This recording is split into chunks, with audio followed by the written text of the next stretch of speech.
Airline Manager 4, seat configuration. So I'm going to go through seat configuration, give you a few tips.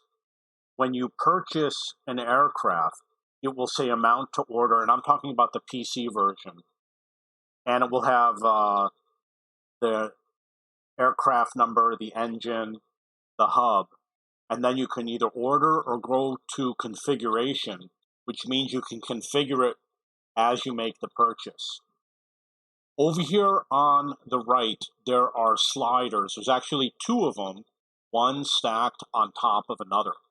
And what you do is you move the top slider over, and it will adjust the Y, the J seating, and then you move the next slider to adjust the F seating, which can also adjust the Y and the J. So here's an example of what it looks like if you adjust the F. And then you press the order button to place your order. I have two other videos which explain how to do it. You want to make sure you do not deplete passenger demand. It's more reliable to have multiple classes of passenger. So you have three types, Y, J, and F. You want to spread it out as much as possible because when you depart your planes, it's going to deplete the demand on the route. And if you only use one type, you're more likely to deplete the demand, which means you're going to carry no passengers. You don't want empty flights. More profitable to have first-class passengers. First of all, you do make more money with the first-class passengers. And second of all, you use fewer CO2 quotas for first-class passenger flights. Check the demand for departing flights from the hub. This is what it looks like over here, which is from the hub to the destination. Make sure you do not deplete the demand. If the demand reaches zero, you do not earn income. So if your flight is 12 hours, you fly and then come back, your seats cannot go above half because you pull that many passengers every time you depart. So if you depart twice a day and it's 243, you want to put 120 or 122 so that it pulls 120 when you depart and it pulls 120 when you come back, and then you don't go over the demand. The only way to measure whether demand has been depleted is to fly the complete two-way flight. See over here, it says check the passenger demand, the number of passengers on your flights, and if the numbers are too low, you need to adjust your seat configuration. So over here we have a 401, 336, and a 164. That's the demand. And over here we have 467, 385, and 92. If you see a lot of zeros and the numbers look weird, that means that you might be depleting your demand without realizing it. So you look at all of your flights, and if you see weird numbers here, you should investigate, especially if there's like a zero on the left. Better to have coach class passenger with low income than to have first class seats that are not filled. So this is the demand chart.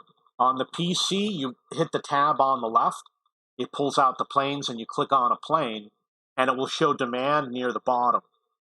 Every time you depart, it deducts your seat configuration value, which are these three numbers, from the demand.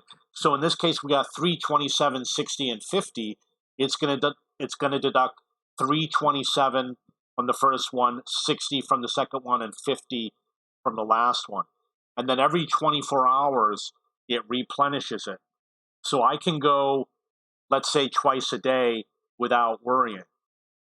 It's actually 3 trips per day because if your flight's greater than 8 hours, then you're going to fly and deplete it, fly and deplete it. But then you're going to get time for another flight, so you won't be able to do it. So you have to be careful. If you're doing 3 trips per day, you have to calculate it properly. You wouldn't be able to divide it in half. You'd have to divide it by 3. And if your flights are more than 12 hours, then you won't have a problem, of course.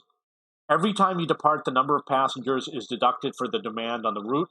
The demand is round trip. If you depart 2 times per day, your number of seats should be half the demand. When I say it's round trip, I'm talking about a 12-hour flight. If you're doing short flights, then it's going to deduct more often. The formula for calculating seat configuration for a route is the demand divided by the number of departs per day. There's some aircraft that are short-range aircraft and they take a lot of passengers. They're going to be troublesome because they're going to keep depleting your demand on a short route. And then you're not going to fly passengers. So avoid an aircraft that has like 500 passengers with like a couple thousand-kilometer range. They're going to be trouble. The AN-225 is an example of an aircraft that carries a lot of cargo, but it's a short distance, so you will. I haven't found a route that's good for it. The demand for Y class for a route is 100, and you depart 2 times a day. The seat configuration for Y class would be 50. So how to adjust seating? You buy your plane, you create the route for the plane. You don't want to do it when you order the plane. You want to do it after you create the route. You modify the configuration using the formula mentioned above. You wait until the modification is done, and then you depart the plane. So if you go to the maintenance screen, you go to detail page, you click on maintenance, you see there's an option that says modify. That's where you get to these sliders. So then what you're going to do is you're going to look at the demand. So let's say this has a range where, let's say the flight time is 12 hours, you're going to launch it twice a day. You take this number to cut it in half, which is 360. This in half is 450. This in half is 120. And then you set it based on those numbers. The 120 would be here, the 450 would be here, the 360 would be here. You want to have the most F class as possible. Adjust seating carefully. Use the arrow keys because you can lose a seat when you adjust the seating. And the reason why is because this is 1 unit, this is 2 units, and this is 3 units. So if you have 4 Ys and you set this to 1, you might lose the other Y. You have to move the slider to grab the other Y. Otherwise, you lose the seat. So be careful. I did a video about it that explains how you have to be careful when you adjust your seat configuration. You got to move this slider back and forth to see if the number goes up or down, and see if this number goes up and down. If you adjust it and this stays the same and this stays the same, but this goes up, then you keep it in the new position. That's how you do it. I didn't put any tips over here, but I'm going to give you some basic tips. You want to have the most F class as possible.